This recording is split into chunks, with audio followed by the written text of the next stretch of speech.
Momento muito crucial na vida de Cristo. Então, gente, eu queria contar para vocês, esse é o chamado Monte do Precipício. E ele é chamado de Monte do Precipício, é óbvio, né? Vocês estão vendo aqui atrás de mim, tem um grande precipício. Esse vale atrás que vocês estão vendo é o Vale de Jezreel, também chamado de o Vale do Armagedon. Que a Bíblia fala que no final dos tempos, 200 milhões de soldados inimigos de Israel virão contra Israel e eles vão se juntar aqui, ó, nesses vales do Armagedon, que cabe tudo isso e muito mais. Mas isso eu vou deixar para falar lá no Monte Carmelo, que é lá naquela cordilheira bem aqui à minha esquerda, né? Se vocês olharem para a minha esquerda, aquela cordilheira lá atrás é o Monte Carmelo, atrás dele nós temos o mar Mediterrâneo, então para lá é oeste, tá? Bom, mas eu queria dizer para vocês o seguinte, essa é a cidade de Nazaré, é a cidade onde Jesus cresceu, ele nasceu em Belém, mas ele cresceu aqui em Nazaré. E quando ele começa o seu ministério, ele sai daqui e vai, como eu disse para vocês, pelo Vale de Jezreel até o Vale das Pombas, ele chega lá no Mar da Galileia. Mas ele esteve aqui, e aqui em Nazaré, ele, como de costume, ia para a sinagoga, participava, cultuava a Deus, e naquele dia algo aconteceu muito importante que eu quero ler para vocês. Está em Lucas capítulo 4, nós vamos ler o versículo 16 em diante, que diz assim, está todo mundo me ouvindo, né? Sim. Indo para Nazaré, onde foi criado, entrou num sábado na sinagoga, segundo o seu costume. Ou seja, Jesus era um rabino, era um judeu praticante. Todos os sábados ele estava nas sinagogas. E levantou-se para ler. Então lhe deram o livro do profeta Isaías. Lembram-se que eu falei para vocês que a pessoa não lia o texto que ela queria? Naquele dia, a leitura era de Isaías. E naquele dia convidaram Jesus para que fizesse a leitura. Então não foi aleatório, foi Deus que preparou para que assim fosse. E abrindo o livro, achou o lugar onde estava escrito: o Espírito do Senhor Deus está sobre mim, pelo que me ungiu para evangelizar os pobres, enviou-me para proclamar libertação aos cativos e restauração da vista aos cegos, para pôr em liberdade os oprimidos e apregoar o ano aceitável do Senhor. Tendo fechado o livro, devolveu ao assistente e sentou-se. E todos na sinagoga tinham os olhos fitos nele. Era comum que quando a pessoa lesse, ela comentasse aquilo que ela tinha lido. Então todo mundo olhou para ele para esperar o que ele tinha para dizer. Então passou Jesus a dizer-lhes: hoje se cumpriu a escritura que acabais de ouvir. Gente, essa escritura é uma escritura que está lá em Isaías capítulo 61.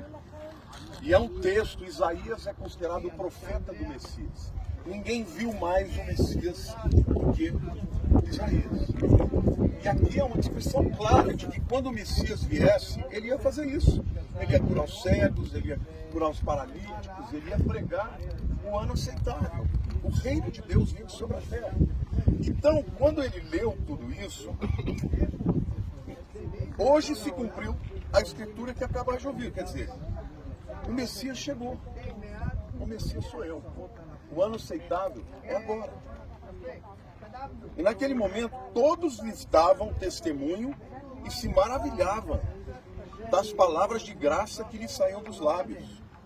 Quer dizer, eles ficaram chocados, assim, num certo sentido, mas eles reconheciam que ele estava falando de uma forma diferente.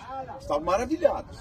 Mas ao mesmo tempo que eles estavam maravilhados, veio um questionamento. Mas pera lá, esse Jesus aí, eu conheço ele. Como é que ele pode ser o Messias? Aí veja o que eles dizem. Perguntavam: não é este o filho de José? Disse Jesus: sem dúvida, citar-me-eis este provérbio: médico, cura-te mesmo. Tudo que ouvimos ter se dado em Cafarnaum, faz-o também aqui na tua terra. Jesus já está antecipando, que eles pensavam, está dizendo: olha, tudo que nós já ouvimos falar do Senhor, ou de você, lá em Cafarnaum, faz aqui. Né? E aí eles continuam dizendo. E prosseguiu, de fato vos afirmo que nenhum profeta é bem recebido na sua própria terra. Ele disse assim, olha, eu estou dizendo que eu sou Messias, as minhas obras provam que eu sou, só que vocês não me aceitam porque eu sou daqui. Né? Nenhum profeta é aceito na sua casa, ele pode ser aceito pelos outros, mas na sua casa não. E aí ele começa a dizer, na verdade vos digo que muitas viúvas havia em Israel no tempo de Elias, quando o céu se fechou, quando parou 3 anos e meio de chover. Tinha muitas viúvas, reinando grande fome em toda a terra, e nenhuma delas foi enviado Elias, senão a uma viúva de Sarepta em Sidom. Sidom fica no Líbano. Tinham 2 cidades importantes na Fenícia, que era Tiro e Sidom. O que ele está dizendo? Olha, quando Deus quis sustentar o profeta, vocês se lembram, né? Que Deus primeiro manda ele lá para o ribeiro de Sarepta, e lá os corvos davam comida para ele, e lá ele bebia água do ribeiro, o ribeiro secou. E aí o que Deus falou? Não vai para Israel, vai para Sidom, né? Vai para a Fenícia. E aí ele está dizendo, havia também muitos leprosos em Israel nos dias do profeta Eliseu, e nenhum deles foi purificado, senão Naamã, o sírio. A história que o Israel contou para a gente ontem. Todos na sinagoga, ouvindo essas coisas, se encheram de ira. E levantando-se, expulsaram da cidade e o levaram até o cume do monte sobre o qual estava edificada, para de lá o precipitarem para baixo. Jesus, porém, passando por entre eles, retirou-se. Eles trouxeram Jesus aqui, gente, para jogar lá embaixo. Eles literalmente pegaram ele e falaram, vamos te jogar lá embaixo, porque você está falando heresia. Agora, o que Jesus estava dizendo? Olha, eu sou o Messias, eu estou dizendo para vocês que uma profecia de 700 anos se cumpre hoje. Eu sou este homem de quem Isaías falou, eu sou o Messias. Eu estou curando cegos, eu estou curando os enfermos, eu estou proclamando as boas novas. E o ano aceitável é esse. E vocês, porque eu sou daqui, porque eu sou daqui de vocês, vocês não me aceitam. Mas isso não é incomum. Porque no tempo em que Elias teve que ser sustentado por alguém, Deus mandou ele para outro país. Deus mandou ele lá para Sarepta, que fica no Líbano. Na época não era Líbano, obviamente. Quando os leprosos existiu em Israel, quem foi curado não foi um leproso judeu, foi um leproso sírio, que foi Naamã. E aí ele diz, um profeta não tem honra em sua casa. Deixa eu dizer uma coisa para vocês. O ano aceitável foi iniciado quando Jesus veio a esse mundo. Mas ele continua válido. Porque ainda hoje, quando alguém abre o coração e convida Jesus para entrar na sua vida, ele é aceito. Cadê o irmão que me perguntou o que é aceitar Jesus hoje? Cadê o Rony? O Rony veio falando, me explica o que é aceitar Jesus. É isso, é o ano aceitável. É você crer que ele é o Messias, que ele veio por você, por mim, por todos nós. Todos nós aqui entramos no ano aceitável, porque nós reconhecemos quem ele era. E aí, nesse momento, a gente percebe que muitas vezes o que impede as pessoas de aceitarem a Deus são os preconceitos, né? As visões preconcebidas. Porque eles esperavam um Messias, alguém poderoso, alguém glamuroso, e de repente veio um jovem. Ele tinha 30 anos, gente. Estava no início do ministério dele. E ele vem dizendo, sou eu. E por isso eles não aceitaram e tentaram jogar lá para baixo desse lugar.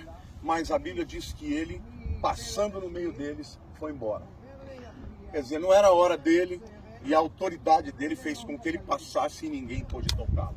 Essa foi a primeira vez que Jesus veio a Nazaré, ele veio uma segunda vez depois e também foi muito criticado. A Bíblia mostra que ele não fez aqui muitos milagres, fez poucos milagres e algumas curas, e admirou-se da incredulidade deles.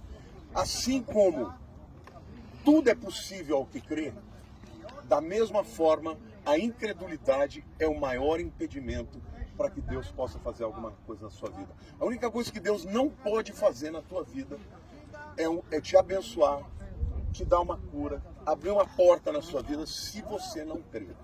Porque a fé é o caminho da bênção, o caminho de agradar a Deus. Amém? Amém. Agora eu vou chamar aqui o nosso guia, o Beno, porque essa região aqui, eu vou explicar melhor sobre o Armagedon quando a gente estiver lá no Carmelo, mas essa é uma região que você vê aqui lugares muito importantes da Bíblia e ele vai explicar melhor que eu. Ok.